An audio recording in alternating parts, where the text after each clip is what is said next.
I never loved you. Caspian, wait. We must talk. There is nothing to discuss, Lady Stas.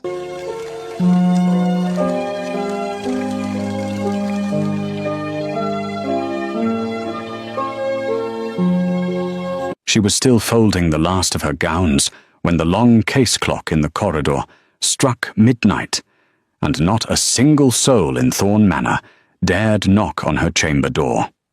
Earlier that evening, the Duke of Grenveld had delivered the most devastating sentence of her life without raising his voice, without turning from the window, and without a trace of guilt on his face.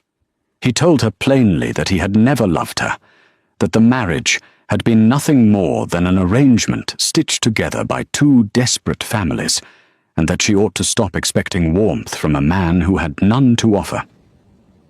Lady Orvin Stasser listened to every word, set down the crystal glass she was holding, and began to pack before his footsteps had even faded from the hallway. What the Duke of Grenveld failed to understand that night was that quiet departures carry the loudest consequences. He assumed she would return by morning, softened by pride and practical sense. Instead, her carriage rolled through the iron gates before first light, and the only thing she left behind was something he would not discover until it was far too late to undo any of it. Now here is something worth thinking about before the story begins. Is walking away in silence ever more powerful than staying to fight? Drop your thoughts in the comments below. Tell everyone the wonderful part of the world you are watching from, and subscribe so you are here when everything falls apart for this Duke. The carriage wheels cracked against the frosted cobblestones as Lady Orvin Stasser left Thorn Manor without looking back even once. The coachman, old Pettifer, had not asked a single question when she appeared at the stable doors with 2 trunks and a face carved from stone. He had simply clicked his tongue at the horses, pulled his coat tighter against the biting November air, and urged the pair forward into the darkness. The grooms who watched from the shadows exchanged glances, but said nothing. Even the hounds, usually loud and restless at any movement near the gates, stayed quiet that night, as if they too understood that something irreversible had just taken place inside those walls. Inside the manor, candles still burned in the Duke's study. Caspian Vrel, the Duke of Grenveld, stood at the tall window overlooking the gravel path and watched the carriage lantern grow smaller and smaller until the darkness swallowed it completely. His jaw was tight. His hands were clasped behind his back. He did not move to call out, did not reach for the bell to summon anyone, and did not speak a single word to the footman standing stiffly near the door. He had said what he said. He had meant to end the quiet suffering between them, the long dinners where neither of them spoke more than courtesy required, the mornings where she sat across the breakfast table, looking at him as though she were waiting for something he did not know how to give. He had believed that honesty, however brutal, was kinder than pretending. What he had not counted on was how the room felt now that she was gone. It was the same study, same oak panelling, same rows of leather-bound books, same portrait of his late father hanging above the fireplace with that stern, unyielding expression that had followed Caspian through every difficult decision of his life. Nothing in the room had changed, and yet every corner of it felt altered, hollowed out, as though the warmth had packed itself into her trunks and left with her. He turned from the window and sat down. On the desk, where her letter had once rested, there was now only a small object wrapped in cream cloth. He had not noticed it earlier. He reached out and pulled the cloth away slowly, and what he found beneath it stopped his breath entirely. It was a miniature portrait, painted with exceptional care and delicate brushwork on an ivory oval no larger than his palm. The face in the portrait was not hers. It was a child's face. Rosy-cheeked, dark-eyed, with a faint dimple on the left cheek that Caspian recognized because he saw it every morning in his own reflection. He sat very still for a long time. His secretary, Mr. Dunmore, appeared at the door some time after 3 in the morning, drawn by the unusual light still burning at that hour. The man was thin, precise, and had served Grenveld affairs for 11 years. He took one look at the Duke's expression and stepped inside without being invited. "Your Grace," Dunmore said carefully, "is there something requiring immediate attention?" Caspian set the miniature down on the desk and pushed it toward him without a word. Dunmore looked at it, and his carefully neutral face shifted just slightly. "When was this painted?" "I do not know," Caspian said. His voice came out flat and strange, like a man speaking from the bottom of a well. "Shall I send word to her family's estate in Wexhollow? Lady Orvin would likely have gone there first, given the hour and the distance." Caspian stood abruptly, walked to the fireplace, and stared into the flames for several seconds. Then he turned around with an expression that Dunmore had never seen on him before.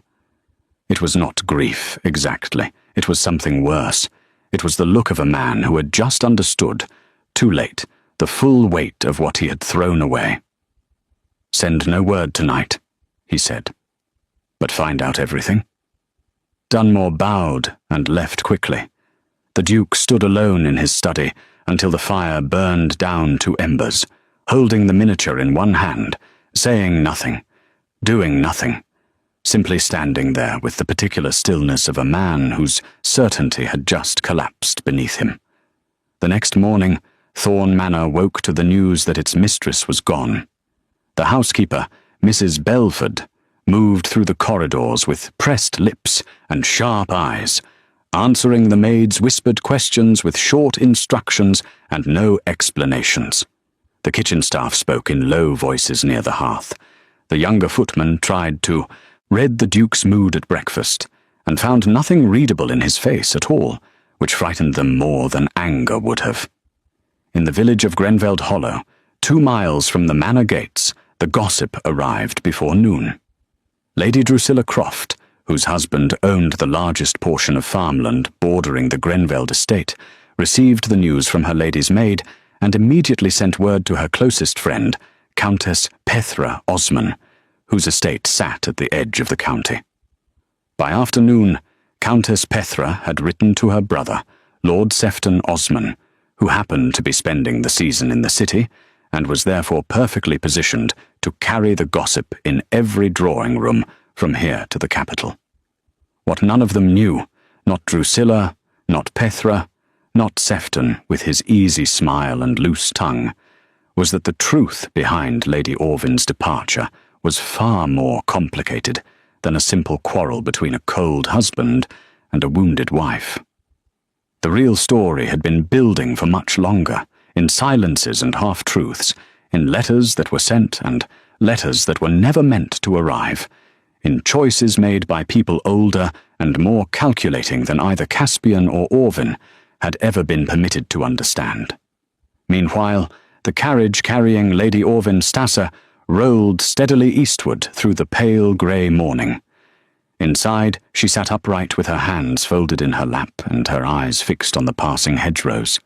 Across from her sat her lady's maid, young Tassie Bloom, who had been with her since before the marriage, and who now watched her mistress with an expression caught between worry and fierce loyalty. Tassie had asked no questions last night either. She had simply appeared at the chamber door with her own bag packed, as if she had always known this moment would come, and taken her place in the carriage without a word. Orvin had not slept. Her eyes were dry. Her breathing was even. From the outside she looked composed, almost serene, and that frightened Tassie far more than weeping would have. "My lady," Tassie said softly, after the silence had stretched past the point she could bear. "Will we go to Wexhollow?" "No," Orvin said simply, without looking away from the window. Tassie waited. "We go to Dunstair," Orvin continued, and something in her voice carried a firmness that was not there before. "To my aunt," Tassie folded her hands in her lap and said nothing more. She knew the aunt. The whole county knew of Lady Harwick of Dunstair, Orvin's father's eldest sister, who had refused 2 earls and 1 marquess in her youth, never married, built her own fortune through careful investments and sharper conversation, and now lived in a tall stone house by the sea with 17 cats, a collection of first-edition novels, and absolutely no patience for men who could not be bothered to feel things properly. If Orvin was going to Dunstair, she was not going to hide. She was going to rebuild. The thought settled in Tassie's chest like a small warm coal, and she allowed herself, just barely, to feel hopeful. Lady Harwick of Dunstair was in her garden when the carriage arrived, wearing thick gloves and arguing loudly with her head gardener, a stout man named Crabbe, about whether or not the rose hedges had been cut with proper respect for their natural shape. She did not stop arguing when the carriage rolled through the gate.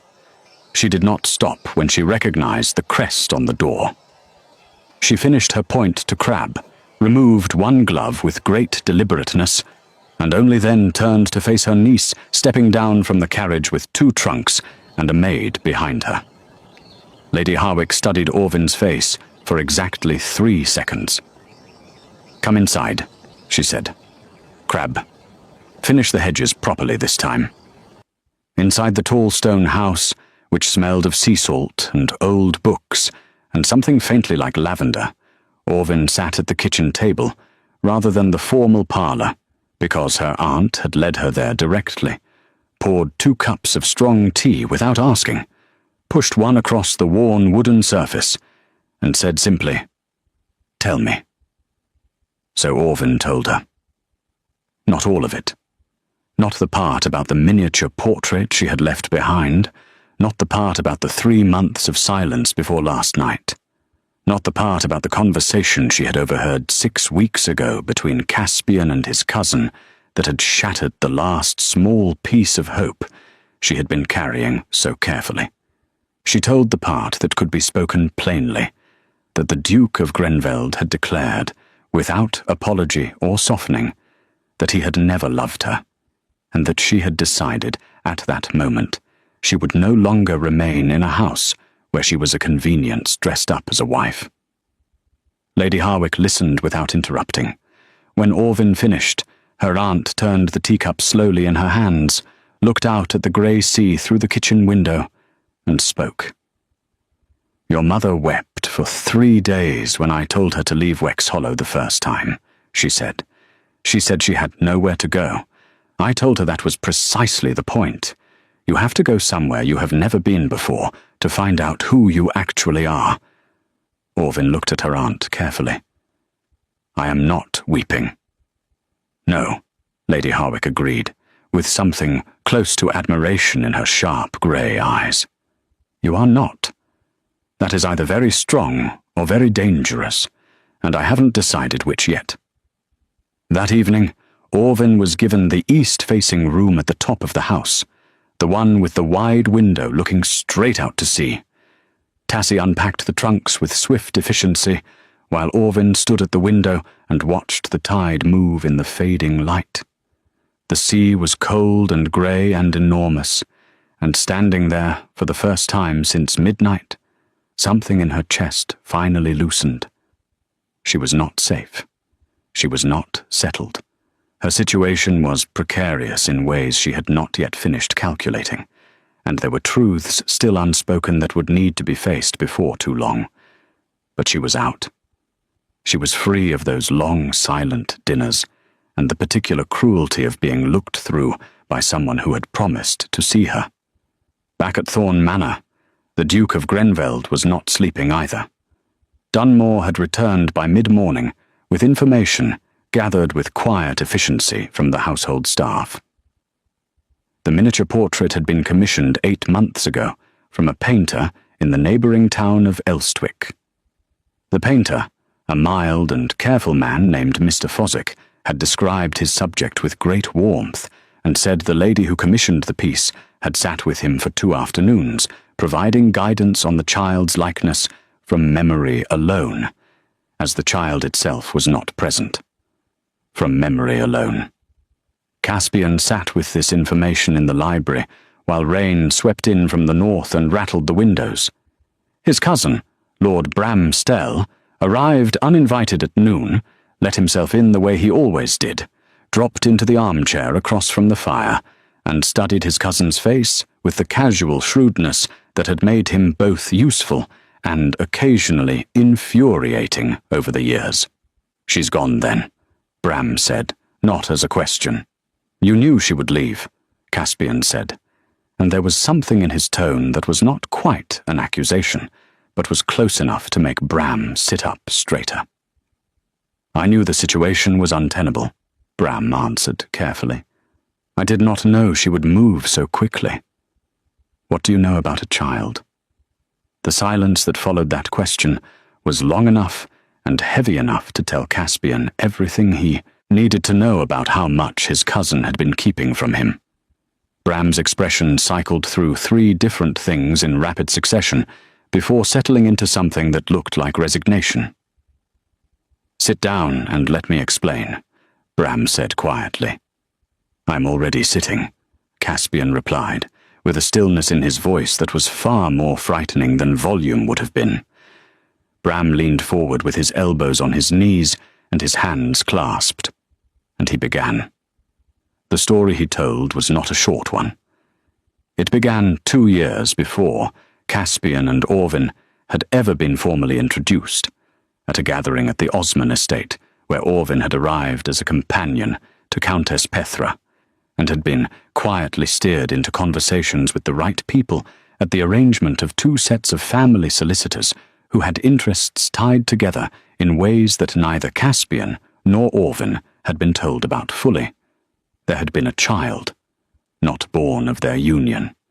A child from before, from a brief and devastating period in Orvin's life that her family had buried under careful silence and the pressure of an advantageous match.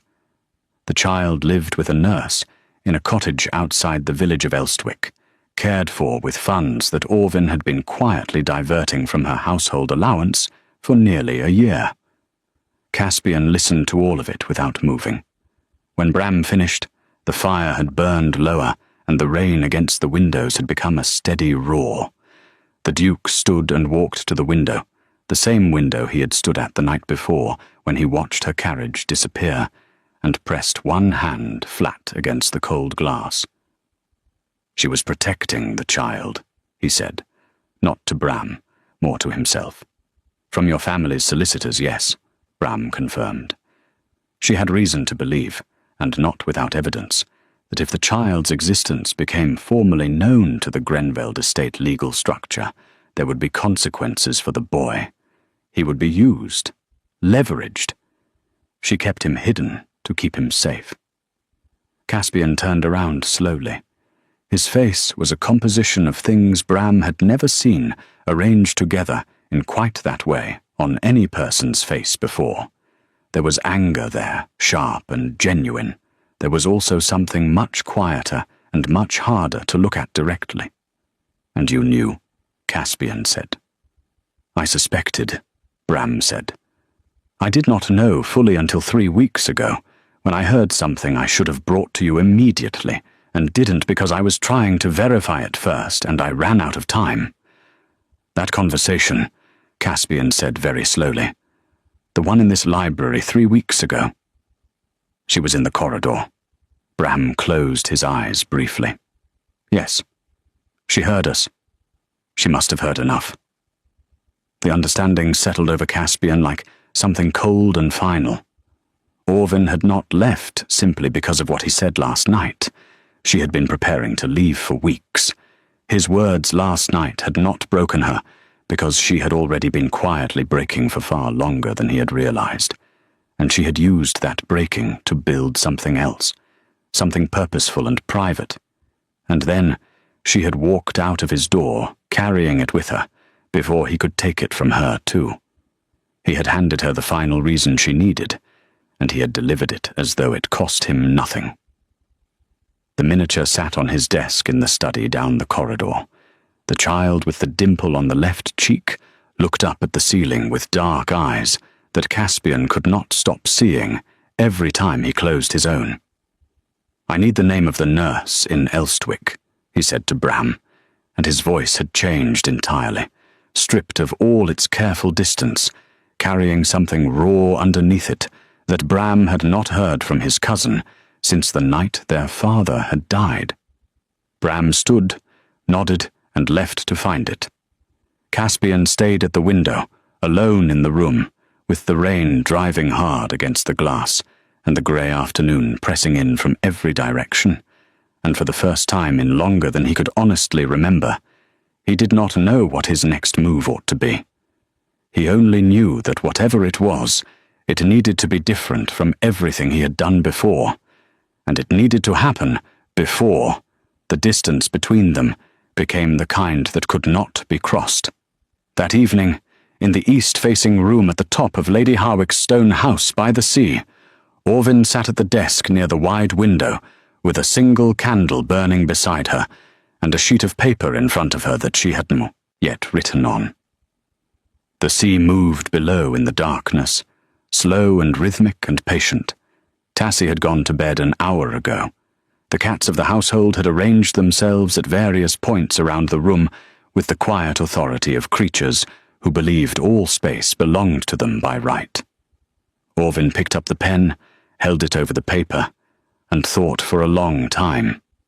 Then she set the pen down without writing anything, folded her hands in her lap, and looked out at the dark sea, at the small lights of fishing boats far out on the water, at the stars appearing one by one through the breaking clouds.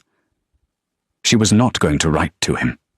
She was not going to explain herself, defend herself, or offer him the satisfaction of knowing how much those words had cost her to absorb without flinching. What she was going to do was something much harder and much more deliberate. She was going to build a life that had nothing in it that needed his approval or his presence or his cold, handsome, deeply confused version of what a marriage was supposed to mean. And if he came looking, and something quiet and unwilling inside her suspected that he would, she was going to make absolutely certain he found someone entirely unrecognizable from the woman who had packed her trunks at midnight. The candle burned steadily. The sea moved below. Somewhere down the corridor, Lady Harwick's voice could be heard telling one of the cats firmly that it did not own the armchair, and the cat's silence in response suggested it disagreed completely. Orvin almost smiled. It was small and brief, and she pressed her lips together against it quickly, as though she did not quite have permission for it yet. But it was there. 3 weeks passed. Thorn Manor settled into a strange and heavy quiet that the staff walked through carefully, the way people walk through a room where something fragile has broken and the pieces haven't yet been fully found. Mrs. Belford kept the household running with her usual iron efficiency, but even she had taken to speaking in lower tones than normal, and the younger maids had stopped singing in the corridors entirely. Caspian moved through his days like a man performing the shape of his own life without actually inhabiting it. He attended to estate business with Dunmore each morning, reviewed ledgers, signed correspondence, received the occasional visitor from the county with the correct degree of formal courtesy, and said absolutely nothing to anyone about anything that mattered. But every evening, without fail, he went to the study and sat with the miniature portrait on the desk in front of him. The child's name, he had learned, was Pell. 4 years old. Dark eyes, the dimple on the left cheek. A laugh that the nurse, a sturdy and watchful woman named Mrs. Gorton, described as loud enough to startle the chickens in the yard. Pell was not Caspian's son. That much had been established clearly. The child had been born before Orvin's marriage, before the arrangement, before any of it. But Orvin had loved him fiercely and secretly and at great personal cost, and the fact that she had protected him so completely while living under Caspian's roof, while sitting across from him at those long, silent dinners, while absorbing his coldness day after day, had begun to do something uncomfortable to the way Caspian understood his own behavior. He had thought himself honest. He had even, in his worst moments, thought himself noble for not pretending to feel things he believed he did not feel. He was beginning to understand that what he had called honesty looked, from where she had been standing, like cruelty dressed in clean linen. It was on the 22nd day after her departure that the letter arrived. Not from Orvin, from Lord Sefton Osman. Caspian recognized the handwriting on the envelope with immediate distaste. Sefton was charming in the way that decorative knives were charming, pleasant to look at, and useful only for causing damage. The two men had tolerated each other for years at the edges of the same social circles, bound together by the connection between Sefton's sister, Pithra, and Orvin's earlier life as her companion. They had never been friends. They had never pretended to be. The letter was short and written in Sefton's characteristic style, all surface warmth and buried threat. It expressed sympathy for the difficulties of married life. It remarked lightly on how unfortunate it was when private matters became subjects of wider interest. It noted, almost as an aside, that certain information had recently come into Sefton's possession regarding the Grenveld estate's connection to a particular arrangement made 5 years ago, an arrangement involving a child, a nurse in Elstwick, and the careful redirection of household funds. It closed by suggesting that a private conversation between gentlemen might be mutually beneficial before the matter found its way into less discreet hands. Caspian read the letter twice, set it on the desk beside the miniature, and sat very still for almost a full minute. Then he stood, went to the door, and called for Bram. Bram arrived within the hour, read the letter standing up, and set it down with an expression that had moved past worry into something harder. "He has been watching the situation for longer than we knew," Bram said. This was not gathered quickly. Someone was feeding him information from inside this household. "Yes," Caspian said. "That means someone on staff, or someone close to the estate's legal affairs, has been in communication with Sefton for some time." "Dunmore is looking into it already," Caspian said. "I sent for him before you arrived." Bram looked at his cousin with an expression that carried a complicated mixture of guilt and something close to relief. "You are moving faster than you used to." Caspian did not answer that directly. Instead, he sat down and turned the miniature portrait over in his hands with a focused attention that told Bram the answer without any words being required. Dunmore arrived 20 minutes later with a face that said he had already found something. He placed a small folded note on the desk, the kind used for internal household communication, with a handwriting on it that Caspian recognized after a moment as belonging to one of the junior clerks attached to the estate office.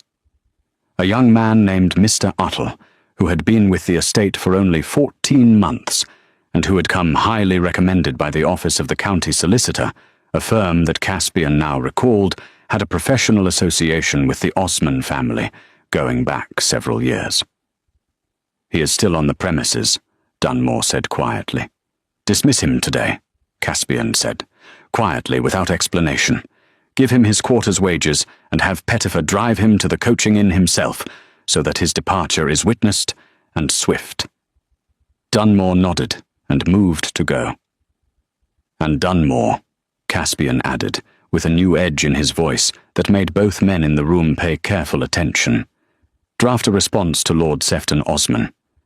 Tell him the Duke of Grenveld would be pleased to receive him at Thorn Manor at his earliest convenience.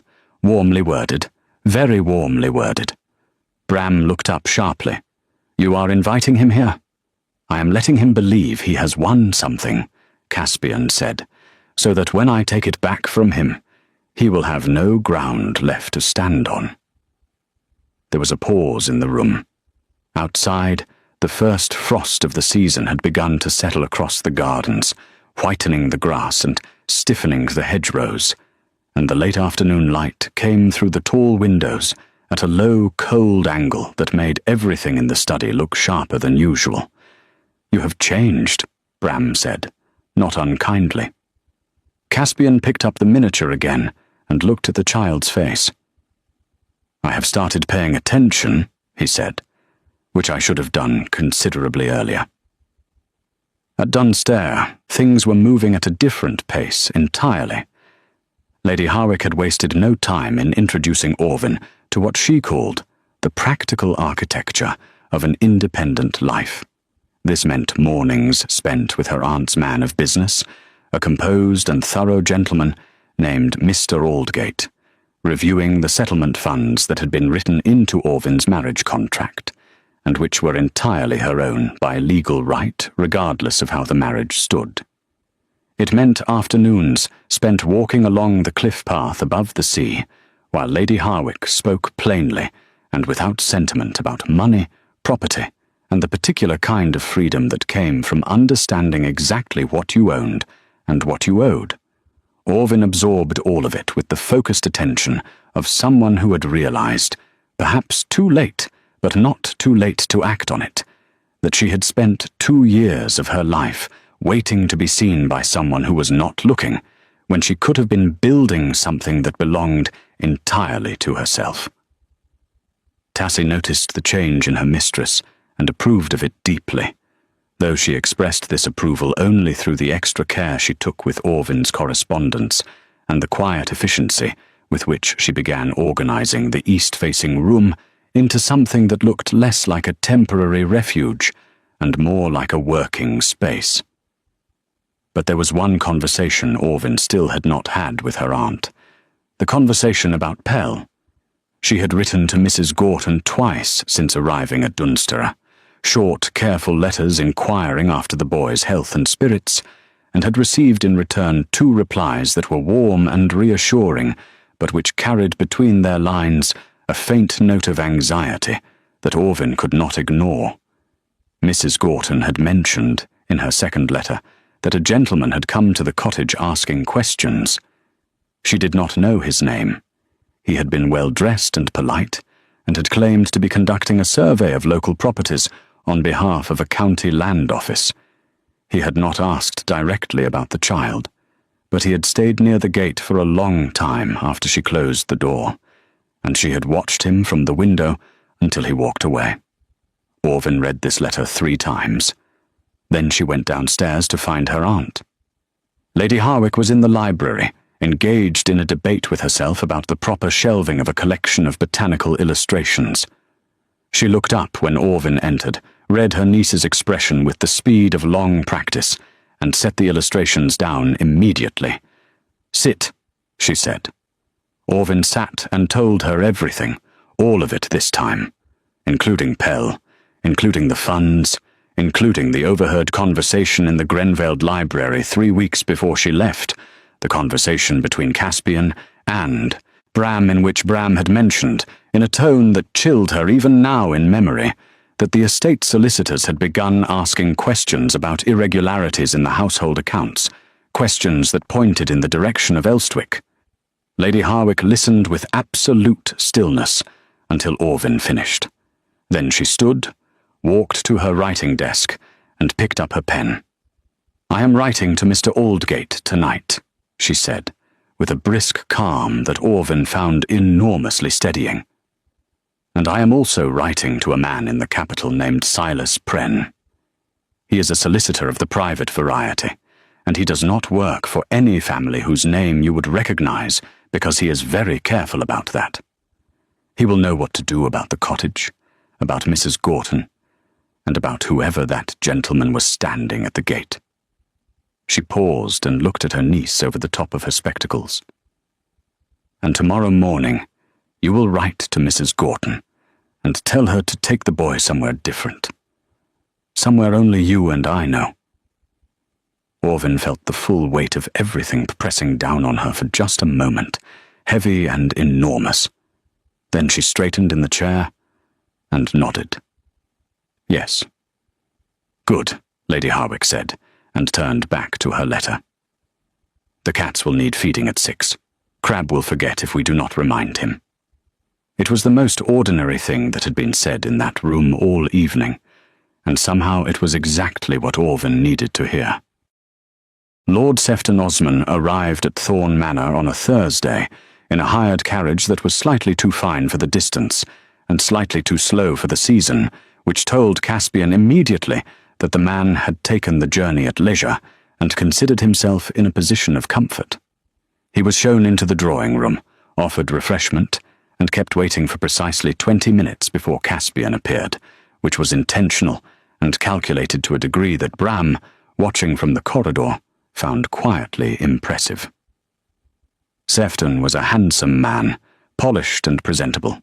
He rose when Caspian entered, offered a smile that carried its own private joke inside it, and extended his hand with the warmth of someone who believed himself to be in control of the conversation he was about to have. Caspian shook his hand, gestured back to his seat, and sat across from him with an expression of perfect cordiality.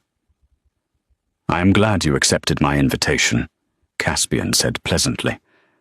"I am glad you extended it," Sefton replied. "I had hoped we might find a moment to speak privately. Matters of mutual sensitivity tend to resolve more cleanly between two men of understanding than through the messier channels of public knowledge." "I agree entirely," Caspian said. Sefton took this as encouragement and leaned forward slightly. He outlined his position with the smooth efficiency of someone who had rehearsed the shape of it during the carriage ride. He was in possession of information regarding the Grenveld household accounts, regarding a child residing in Elstwick under the care of a woman paid through those accounts, and regarding the particular sensitivity of this information given the current state of the Grenveld marriage and the very natural interest that a certain section of society would take in such a story if it were to become known. He was not, he was careful to say, a man who wished harm to anyone. He was simply a man who believed that understanding reached between parties early was always preferable to the alternative. He paused to let the offer settle. Caspian looked at him steadily for a moment. "And what, precisely, do you want in return for your discretion?"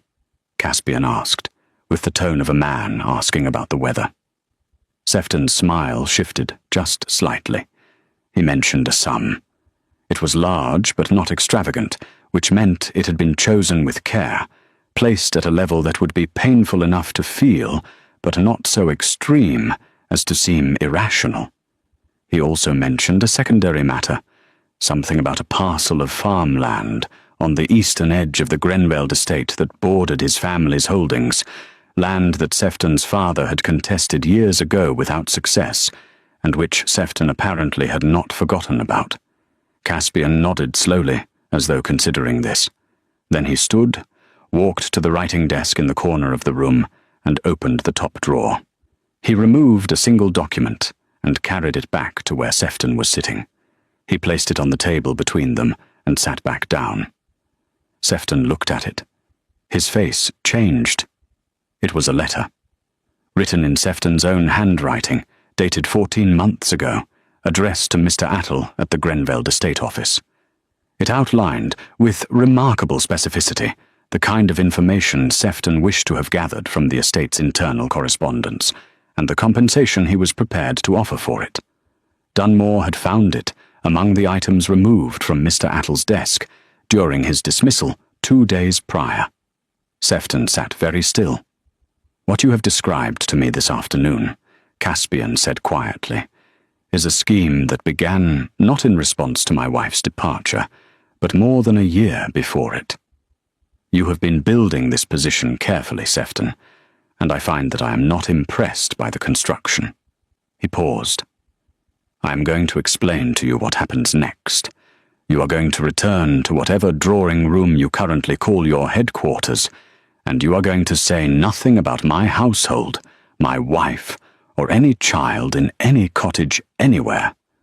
If a single word leaves your mouth to the contrary, this letter goes to every solicitor, magistrate, and titled head of household in this county, before you finish your next sentence.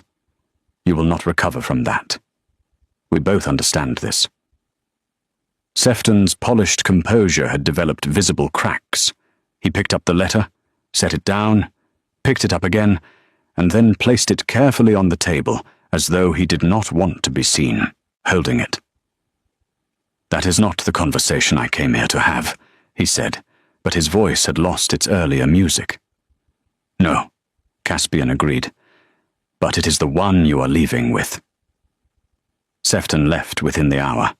He did not finish his refreshment. Bram watched the hired carriage roll back down the gravel path from the drawing-room window and turned to his cousin with an expression of genuine respect. "That," Bram said, "was very well done." "It was necessary," Caspian said, and then, because Bram had earned the honesty, he added, "She was protecting the boy from exactly that kind of man. She did it alone, without help, without telling anyone, while living in this house and managing that threat quietly, while I sat in this same room and felt sorry for myself about a marriage that was cold." Bram said nothing, because there was nothing useful to add. "I need to go to Dunster," Caspian said. "She may not want to see you," Bram replied. "I know," Caspian said. "That is not the point. The point is that Sefton is not the only person who knows about Elstwick. He was working with someone, and the chain doesn't end with Attle. I need to warn her before the information moves through a channel I have not yet identified." Bram straightened. "You think there is someone else?" "Sefton did not build this alone. He is not patient enough or clever enough to sustain 14 months of careful intelligence gathering without help from someone closer to the situation than a junior estate clerk." Caspian moved to the door, then paused. "Find out who first recommended Attle to the county solicitor's office. Go back further than you think you need to. I want the full chain." He left the drawing room, went to his chamber, and told his valet to prepare for travel. In the village of Elstwick, at precisely the same hour, Mrs. Gorton was loading 2 bags onto a neighbour's cart in the fading afternoon light, with Small Pell sitting on top of the larger bag, eating a piece of bread with the serene unconcern of a 4-year-old who considered travel an adventure. Mrs. Gorton had received Orvin's letter that morning and had not wasted a moment. She had a sister in a market town 2 counties north, a place no one in the Grenveld or Osman orbit had ever had reason to visit, and she intended to be there before dark if the cart horse cooperated. Pell waved cheerfully at the neighbour's dog as the cart pulled away from the cottage. The cottage behind them sat empty and quiet in the grey afternoon. Whoever came looking next would find nothing but cold hearths and the particular silence of a place recently and deliberately vacated. 3 hours later, a carriage with no identifying crest on the door rolled slowly down the lane toward the cottage and stopped outside the gate. The man inside looked at the dark windows for a long moment, then knocked twice on the carriage roof and told the driver to move on. He had arrived too late. Orvin's network, small and careful and built from love rather than strategy, had moved faster than his. He sent a message that night, not to Sefton, to someone else, entirely. Someone whose name hadn't yet entered the story, but whose involvement went back further than anyone currently searching for the end of this chain had yet managed to reach. The message was brief, 4 words only. It read, "She knows. Move carefully." The letter arrived at Dunster on a wet Friday morning, slipped beneath the front door before the household had properly woken, with no seal, no signature, and no return address. Tassie found it when she came downstairs to fetch warm water for Orvin's morning wash. She stood in the cold entrance hall, holding it for a full minute before bringing it upstairs, turning it over twice in her hands, studying the outside of it with the instinctive caution of a woman who had learned, through living close to complicated situations, that unsigned letters rarely carried good news. Orvin read it at the window, with the grey morning sea behind her, and her hair still unpinned from sleep. The letter was short, written in a careful, deliberate hand that had clearly been altered from its natural style to prevent recognition. It said simply that the person who had sent a man to the cottage in Elstwick was not Lord Sefton Osman. Sefton had been a tool, useful and willing, but the architect of the plan to expose Pell's existence and use it against Orvin was someone she had trusted, someone who had sat at her table, someone who had called herself a friend. Orvin read it again, slowly, and felt the cold move through her that had nothing to do with the November morning. Countess Pethra Osman. The name landed in her chest like a stone dropping into still water, and the ripples of it moved outward through every memory she had of the woman. Pethra, who had introduced her to the right people at that gathering 5 years ago. Pethra, who had written warm letters during the early months of the marriage, asking careful questions about the household and the Duke's habits and the structure of the estate accounts. Pethra, who had recommended a reliable county solicitor when Orvin had mentioned needing independent legal guidance, a solicitor whose office had, she now understood, placed Mr. Attle in the Grenveld estate office 14 months later. Orvin set the letter down on the desk, pressed both palms flat against the wood surface, and breathed steadily for a moment. Then she picked up her pen and wrote 3 letters in quick succession. One to Mr. Aldgate, one to Mr. Silas Pren in the capital, and one, after a long pause, during which she stared at the blank paper for nearly 10 minutes, to Caspian. She folded the letter, sealed it, and gave it to Tassie without explanation. Tassie took it and left the room without asking for one. Lady Harwick appeared in the doorway 20 minutes later, with tea, cats arranging themselves around her feet with their customary authority, and an expression that told Orvin her aunt had already been informed by some channel of her own about the unsigned letter and its contents. "Pethra Osman," Lady Harwick said, settling into the chair by the window with the sea behind her.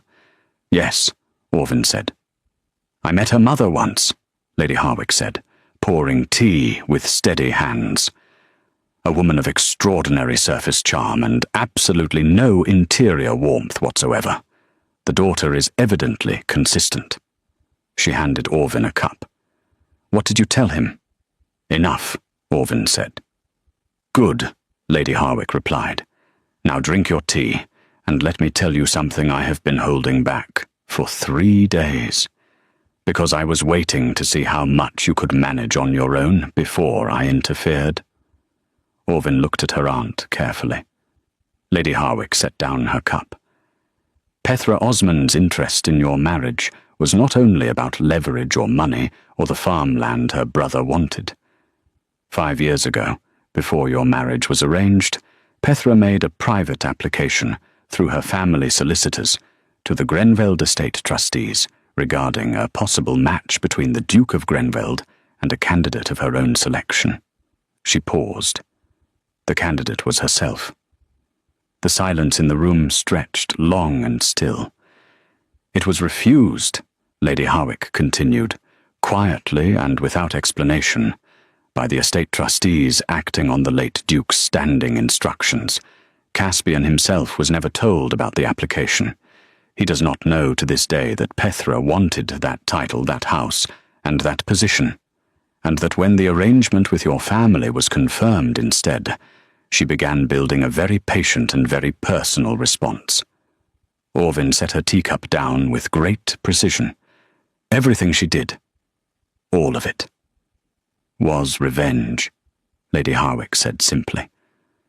Dressed as friendship and executed over 5 years with the kind of thoroughness that would be almost admirable if it were not so completely despicable. Outside, the sea moved against the cliffs with its steady, indifferent rhythm. One of the cats jumped onto the windowsill and regarded the grey water with enormous philosophical calm. Orvin stood up, walked to the window, and looked out for a long moment. She used Pell, Orvin said, and her voice was very quiet, but very claw. She found out about him, and she built the entire structure around him because she knew he was the one thing I could not protect publicly, without destroying him in the process. Yes, Lady Harwick said. She was counting on my silence, Orvin continued. She knew I would not speak openly about Pell to defend myself, because speaking openly would expose him to exactly the consequences I had been working to prevent. Which is why, Lady Harwick said, leaning forward, the response cannot be silence. Not this time. Orvin turned from the window.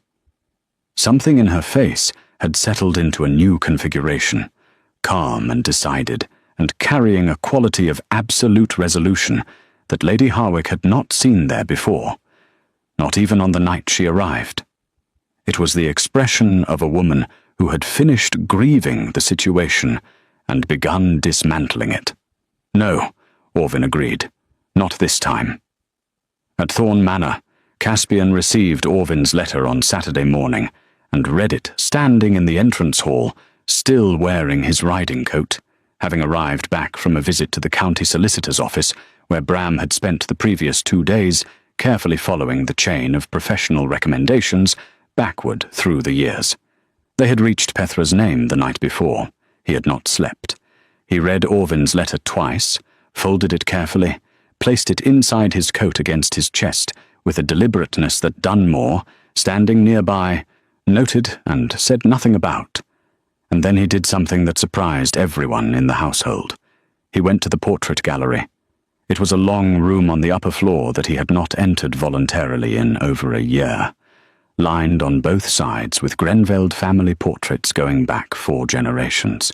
He walked its length slowly, past his grandfather's stern face and his grandmother's careful eyes and his father's unreadable expression, and stopped at the far end where the most recent edition hung, a portrait of himself commissioned 2 years ago and completed 6 months into his marriage.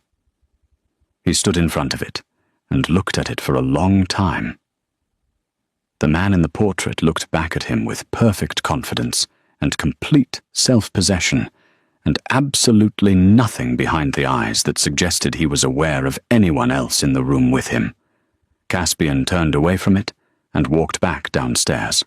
He found Bram in the library, went in, closed the door, and said, "I need everything we have on Pethra Osman compiled and verified by Monday, not for a confrontation, for a solicitor in the capital." Bram looked up from the papers spread across the desk. "You are going to pursue this legally." "She used a child as a weapon," Caspian said. "She placed a spy in this household. She coordinated a scheme of financial surveillance and deliberate manipulation across 5 years.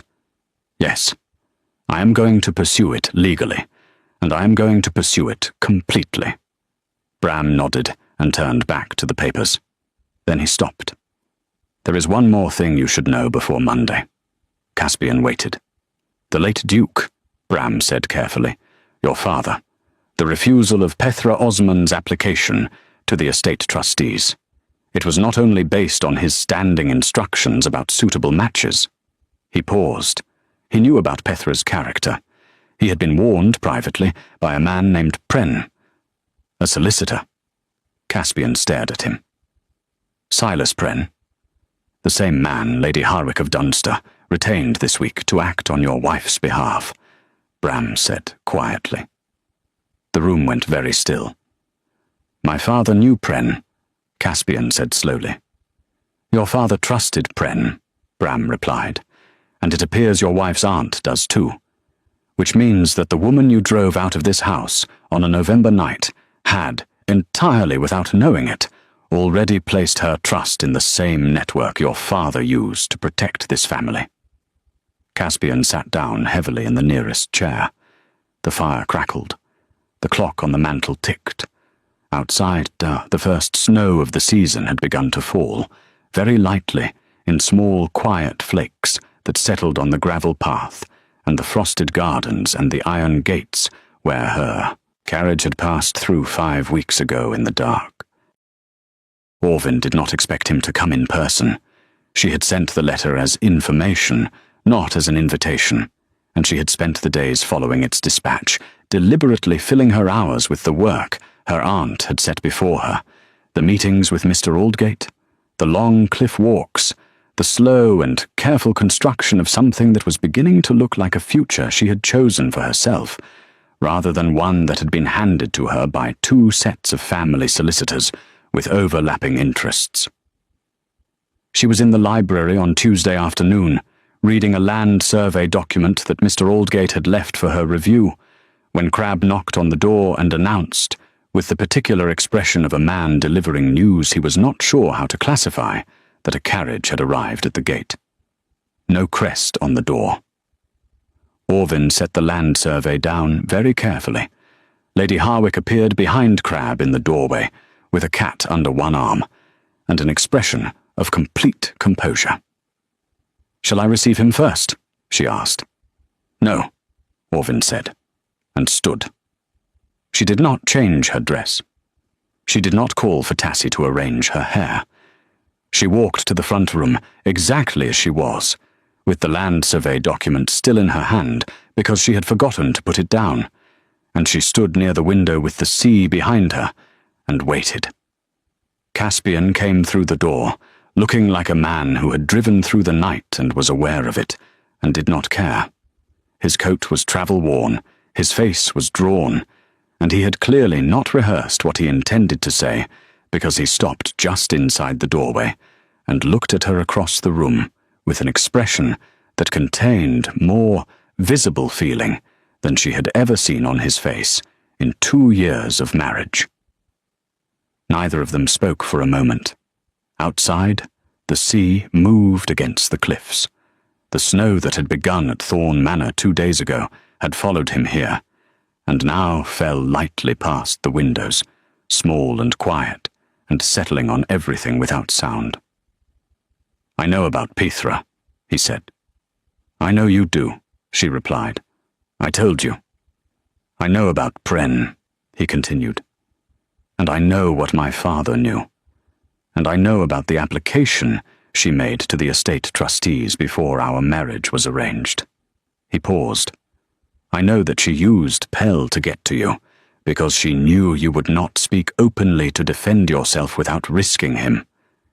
And I know that you spent 2 years inside my house, carrying all of that silently, while I sat across from you at dinner and told myself that the distance between us was honest." Orvin did not move. She held the land survey document at her side and looked at him steadily. "Pell is safe," she said. "He is with Mrs. Gorton, north of here, in a place no one from the Osman orbit can reach." "Good," Caspian said. He took 1 step into the room and stopped again, as though he was not certain he had the right to come further. "I told you I never loved you. I said it plainly and without apology, as though plain speech was the same as honest speech, and I have spent 5 weeks understanding that it was not." The room was very quiet. "What I meant," he said, and his voice had lost every layer of careful control it had ever carried, "was that I did not know how to love anything. My father taught me that feeling things openly was weakness, and that distance was dignity, and I followed that instruction so faithfully, and for so long that I mistook it for truth. I sat across from you every morning and watched you manage everything around you with more grace and more courage than I had ever managed to summon for anything, and I told myself that what I felt was simply the appreciation of competence." He stopped. "It was not," he said. Orvin looked at him for a long moment. The land survey document was now crumpling slightly at one edge, where her grip had tightened without her noticing. "You cannot unsay it," she said. Her voice was not cruel. It was simply accurate. "No," he agreed. "I cannot.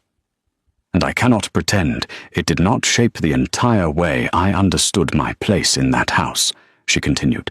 "Every morning, every dinner, Every evening I sat in that drawing room and read or sewed or wrote letters while you were in your study doing whatever it was you did that was more important than being in the same room as your wife. He did not flinch from it. I know. So, she said. So, he replied, and the word sat between them, carrying all the weight of everything that had not been said in 2 years. Lady Harwick appeared in the doorway at this precise moment, looked at both of them with the swift assessment of a woman who had been reading rooms for 60 years, and retreated immediately without a word, taking the cat with her. The door did not close fully behind her, which was either an accident or a deliberate act of mercy. Orvin could not decide which. Petra Osman, Orvin said, redirecting to the solid ground of the practical, has built a network that is more extensive than what Pren or Bram have found yet. She has connections in the capital. She has relationships with at least 2 other estate offices in this county.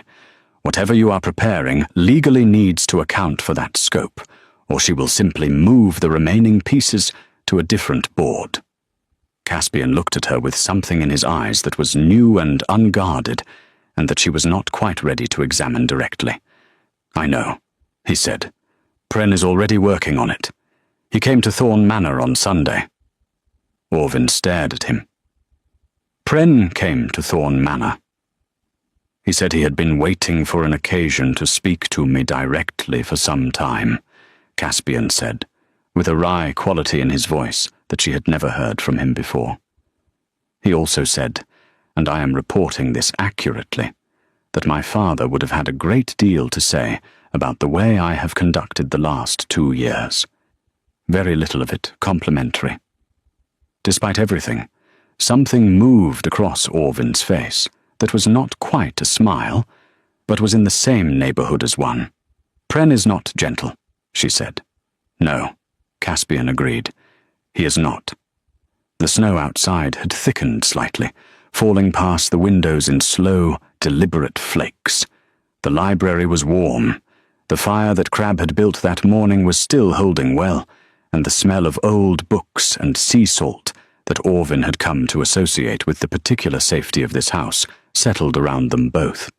There is something else, Caspian said, and his voice changed again, quieter and more careful than it had been. He reached into his coat and removed something small, wrapped in cloth, and held it out across the distance between them. She crossed the room, took it, and unwrapped it slowly. It was a miniature portrait, the one she had left on his desk the night she packed her trunks. She looked at it for a long moment. Pell's dark eyes looked back at her from the small ivory oval, the dimple on the left cheek, the expression of a child completely unaware that so many adults had arranged so much chaos around his small existence. I want to meet him, Caspian said, not as a matter of the estate, not as a legal consideration. I want to meet him because he matters to you, and because I am beginning to understand that the things that matter to you are things I should have been paying attention to long before now. Orvin looked up from the portrait. He is 4 years old, she said. He is loud, and he steals food from other people's plates, and he has an opinion about everything, and he is afraid of geese. Afraid of geese, Caspian repeated, with a gravity that told her he was filing this information away with complete seriousness. Specifically the grey ones, she added. She looked back down at the miniature for a moment, then back up at him. You cannot simply arrive here with a portrait and an honest speech and expect everything to reassemble itself, she said. That is not how broken things work. I know, he said. I am not expecting that. What are you expecting? She asked. He looked at her steadily. Permission to try, that is all. Nothing more than that right now. Orvin folded the cloth back around the miniature carefully, held it in both hands for a moment, and then placed it on the library table between them. Petra Osman first, she said. Everything else after. Caspian nodded. Petra first. He sat down in the chair near the window, because she had not invited him to leave, and he was not going to assume the right to stay, and he looked out at the snow falling on the sea below, and for the first time in 5 weeks, the study at Thorn Manor stopped living behind his eyes every time he closed them. They sat in the same room, not close, not reconciled, but in the same room, with the same fire, and the same snow outside, and somewhere north of there, a 4-year-old boy who was afraid of grey geese was eating his supper without any idea that the 2 most complicated adults in his life had just, very quietly, and without any promises, decided to stop moving in opposite directions. In the capital, 3 days later, Petra Osman received a document delivered by a solicitor's clerk that outlined, in precise and exhaustive detail, everything that had been compiled against her over the previous weeks. The document carried the names of Pren, Aldgate, and the Duke of Grenweld's own legal counsel, and it closed with a clear and simple choice presented in the kind of formal language that left no room for reinterpretation. She sat with it in her beautifully arranged drawing room for a very long time. Then she called for her own solicitor, who arrived, read the document, and told her with deep professional regret that she had very few options remaining. She chose the one that required her to leave the county quietly and permanently, which was the most dignified of the available choices, and which suited everyone considerably better than the alternative. Sefton, informed of his sister's situation by letter, responded by immediately leaving for the continent on what he described to his acquaintances as an extended tour, though no one who knew him believed for a moment that sightseeing was the primary motivation. At Dunster, Lady Harwick read the news with satisfaction, fed her cats their evening meal, won the ongoing argument with Crabbe about the rose hedges, and told Orvin over supper that justice, when it finally arrived, tended to be quieter than stories made it sound, and that this was not a disappointment, but rather a sign that it had been done correctly. Mrs. Gorton brought Pell back south in the spring to a small house near Dunster that Orvin had arranged through Mr. Aldgate, with a garden large enough for running in and a gate strong enough to keep geese out, specifically the grey ones. Caspian came to Dunster 4 more times before the spring was over. He did not push. He did not promise. He brought nothing except himself, which Orvin was slowly discovering, considerably more than she had previously been given access to. On his 4th visit, Pell decided, without any particular reason or ceremony, that the tall, quiet man who always sat by the window was acceptable company, climbed onto the chair beside him, uninvited, and demanded to be told a story. Caspian looked at the child for a moment, with an expression that Tassie, watching from the doorway, later described to Lady Harwick as the look of a man realizing something so large and so obvious that the only remarkable thing was how long it had taken him to see it. He told the boy a story. It was not a very good story. The plot made little sense, and the ending was abrupt. But Pell listened to all of it with complete attention, and then said it was the best story he had ever heard, which was either very generous or 4 years old, possibly both. Orvin sat across the room and watched and said nothing, but she did not look away.